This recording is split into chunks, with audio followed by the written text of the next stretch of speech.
Wherever you go, there you are. Mindfulness Meditation in Everyday Life by Jon Kabat-Zinn. A clear and engaging introduction to practicing meditation and cultivating mindfulness in your life.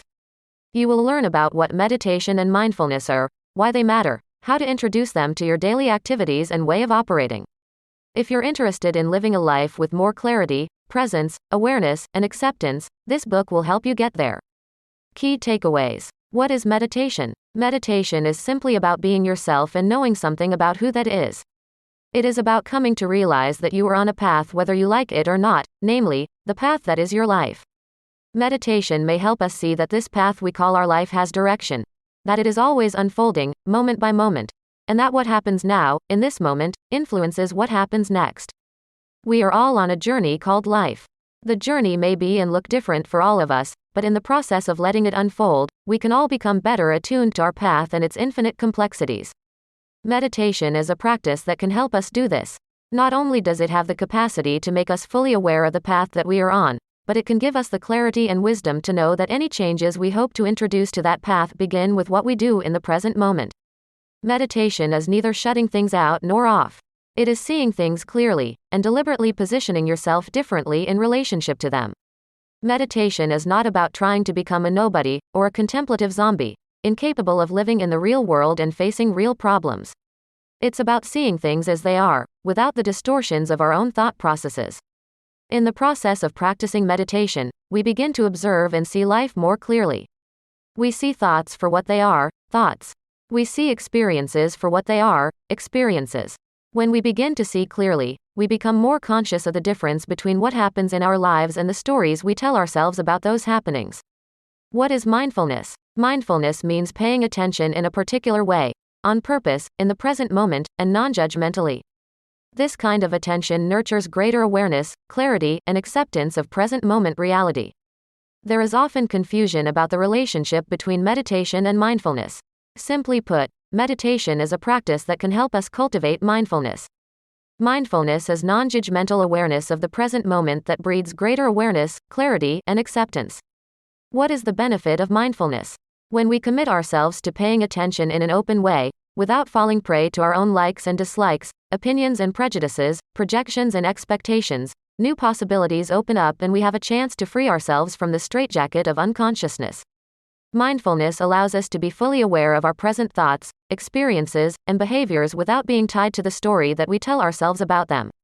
In doing so, we can more consciously navigate our lives and the world. Is there a purpose to meditation? Meditation is the only intentional, systematic human activity which at bottom is about not trying to improve yourself or get anywhere else, but simply to realize where you already are. There is no goal to meditation. When you meditate, you are paying closer attention to your thoughts, emotions, and experiences in the now. And while there are an increasing number of physical and mental health benefits associated with a long-term meditation practice, the most significant benefit is the increased mindfulness you bring to your daily life. People usually don't get this right away. They want to meditate in order to relax, to experience a special state, to become a better person, to reduce some stress or pain, to break out of old habits and patterns, to become free or enlightened. All valid reasons to take up a meditation practice, but all equally fraught with problems if you expect those things to happen just because now you are meditating. You'll get caught up in wanting to have a special experience, or in looking for signs of progress, and if you don't feel something special pretty quickly, you may start to doubt the path you have chosen, or to wonder whether you are doing it right. Don't meditate to achieve a particular end. While you will likely experience several physical and mental benefits from a consistent meditation practice over time, the essence of the practice is separate from these benefits. If you approach your meditation practice with a particular goal in mind, you might end up quitting too early when you don't see those results. You might begin to think that you're not doing it right.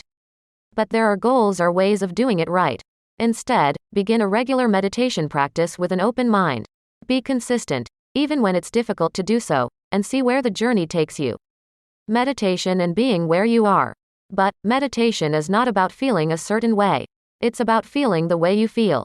It's not about making the mind empty or still, although stillness does deepen in meditation and can be cultivated systematically.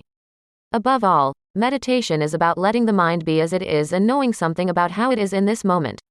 It's not about getting somewhere else, but about allowing yourself to be where you already are. If you don't understand this, you will think you are constitutionally unable to meditate. But that's just more thinking, and in this case, incorrect thinking at that. Don't worry about getting somewhere else with your meditation practice. Your practice will help you better see and understand more about how and where you are in this moment. Stretch. Try getting down on the floor once a day and stretching your body mindfully, if only for 3 or 4 minutes, staying in touch with your breathing and with what your body is telling you. Remind yourself that this is your body today. Check to see if you are in touch with it. Become more attuned with your body by dedicating a few minutes each day to getting on the floor and stretching. Pay attention to all of the sensations, tension, aches, and whatever else you're feeling. In doing so, you'll be more conscious of how you are and what your body needs from you in this moment. Slowing down and becoming more mindful in this way is a simple and effective habit to build. We're all connected. We resonate with one another's sorrows because we are interconnected.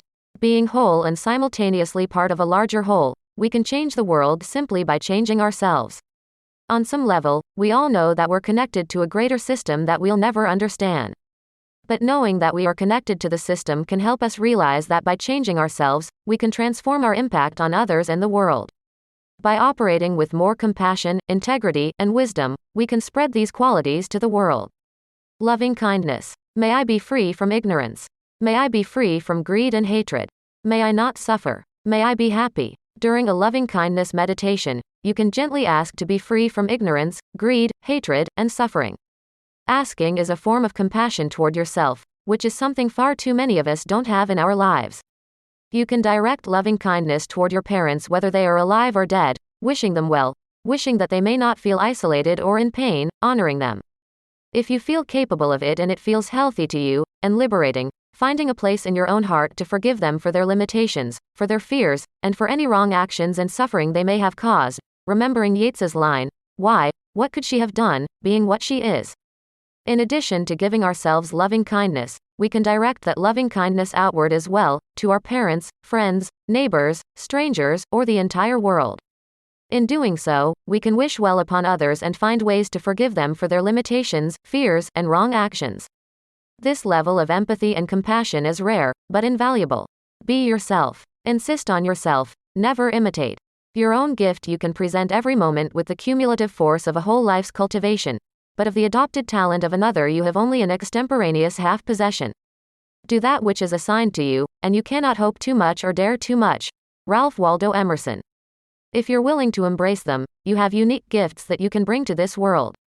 Instead of trying to embody the qualities of others, identify your highest ways of giving and live them fully. Life as a mountain climb. The mountain climb is a powerful metaphor for the life quest, the spiritual journey, the path of growth, transformation, and understanding. The arduous difficulties we encounter along the way embody the very challenges we need in order to stretch ourselves and thereby expand our boundaries. In the end, it is life itself which is the mountain, the teacher, serving us up perfect opportunities to do the inner work of growing in strength and wisdom. Life is a journey with endless paths, challenges, and growth. Embrace the journey fully, and you will get what you need out of it. What we do as teachers. In a way, that's all any of us do when we teach. As best we can, we show others what we have seen up to now. It's at best a progress report, a map of our experiences, by no means the absolute truth. And so the adventure unfolds. We are all on Mount Analog together. And we need each other's help. Teaching is a gift and an act of service.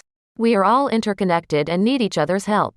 Think of the experiences you've had and the wisdom you've accumulated over the years. How can you share that with others so that they may live with a little more joy and a little less pain?